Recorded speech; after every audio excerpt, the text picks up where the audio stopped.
Welcome to Wealth Whispers, where practical money wisdom meets timeless biblical truth. If you're tired of feeling stuck financially, you're not alone, and you're in the right place. In this episode, we're exposing 5 common wealth traps that quietly keep people broke and showing you how to escape them with clarity, confidence, and God's wisdom. Let's begin. We live in a world where debt is normal.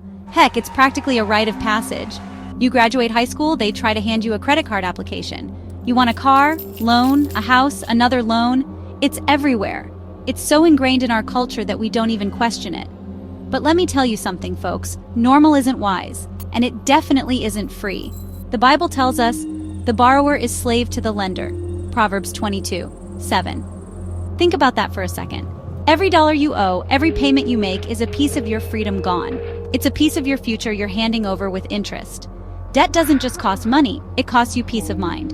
It steals your sleep as you worry about making ends meet. It limits your choices because you're always beholden to the lender. It robs you of the joy of true financial freedom. But here's the good news. You can escape the debt trap.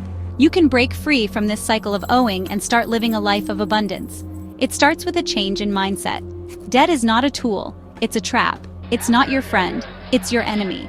Once you've got that debt is dumb mentality, we're going to attack it with everything we've got. We use the debt snowball method. List your debts smallest to largest and start knocking them down one by one. Don't worry about the interest rates right now. Just focus on getting those quick wins to build momentum. And while you're at it, cut up those credit cards. Remember, this isn't about deprivation. It's about discipline. It's about taking control of your finances and your future. It's about building a life where you own your money, your decisions, and your destiny.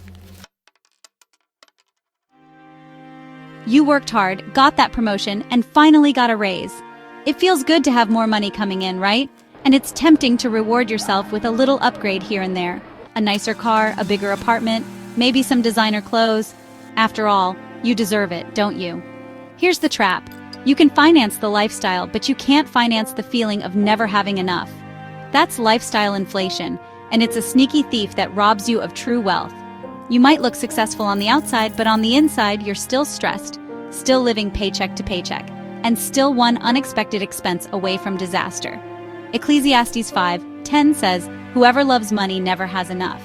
More money won't make you happy if you haven't learned to be content with what you have. Instead of letting your lifestyle inflate with your income, use that extra money to build a solid financial foundation.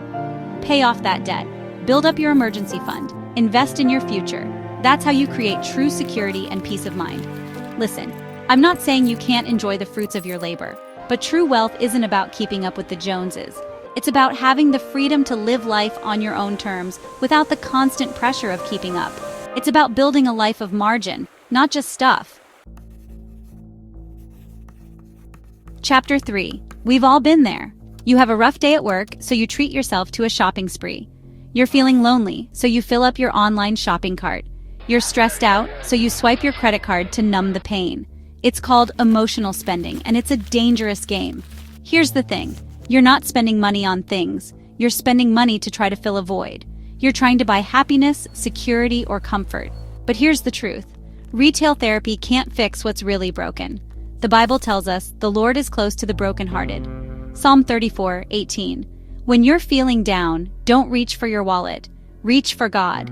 He's the only one who can truly satisfy the longings of your heart. The next time you're tempted to spend money, you don't have to make yourself feel better. Hit the pause button. Ask yourself, what am I really trying to fix here? Are you feeling stressed, lonely, inadequate? Once you identify the root of the problem, you can start addressing it in a healthy way. Talk to a friend, pray, go for a walk, or find a creative outlet. Remember, true peace and joy come from within, not from a shopping bag. Chapter 4. Would you set out on a cross-country road trip without a map? Of course not. So why are you trying to navigate the road to financial freedom without a plan? Listen, I get it. Budgeting doesn't exactly sound like a party. It feels restrictive, complicated, and maybe even a little bit scary. But let me tell you something. Budgeting isn't about restriction. It's about taking control. It's about telling your money where to go instead of wondering where it went. Luke 14:28 puts it this way. Suppose one of you wants to build a tower. Won't you first sit down and estimate the cost to see if you have enough money to complete it? You wouldn't start building a house without a blueprint, so why would you approach your finances any differently? A budget is simply a plan for your money. It's about aligning your spending with your values and your goals. It's about making sure your money is working as hard for you as you work for it. And it doesn't have to be complicated. Start simple. Track your income and your expenses. Identify areas where you can cut back and redirect that money towards your goals. Remember, a budget isn't your enemy, it's your roadmap to financial freedom. Chapter 5. I'm praying for a financial breakthrough. God's going to make a way. My ship's gonna come in any day now. Sound familiar? Listen, I'm a woman of faith and I believe in the power of prayer. But here's the thing, hope is not a strategy. The Bible tells us faith by itself, if it is not accompanied by action, is dead. James 2:17. In other words, you can pray all day long for a financial miracle, but if you're not willing to put in the work, nothing's going to change. God helps those who help themselves. He honors our faith, but he also honors our hustle. He wants to see us using the gifts and talents he's given us to create a better life for ourselves and our families. So, what are you waiting for? You don't have to have it all figured out to get started. Take that first step. Start that side hustle. Learn a new skill. Apply for that job. Don't wait for perfect. Move with purpose. Remember, God can't steer a parked car. So get in the driver's seat, put your faith into action, and watch what he can do through you. The Bible tells us, the plans of the diligent lead surely to abundance, but everyone who is hasty comes only to poverty. Proverbs 21:5. These traps aren't just financial, they're spiritual, because the enemy doesn't need to destroy your life if he can just distract your purpose. But you can break the cycle. You don't have to live paycheck to paycheck, weighed down by guilt and guesswork. God didn't design you to survive, he designed you to steward. With wisdom, with clarity, and with purpose. Thanks for watching Wealth Whispers. If this episode helped you, subscribe and share it with someone who needs a quiet reminder that they can break free.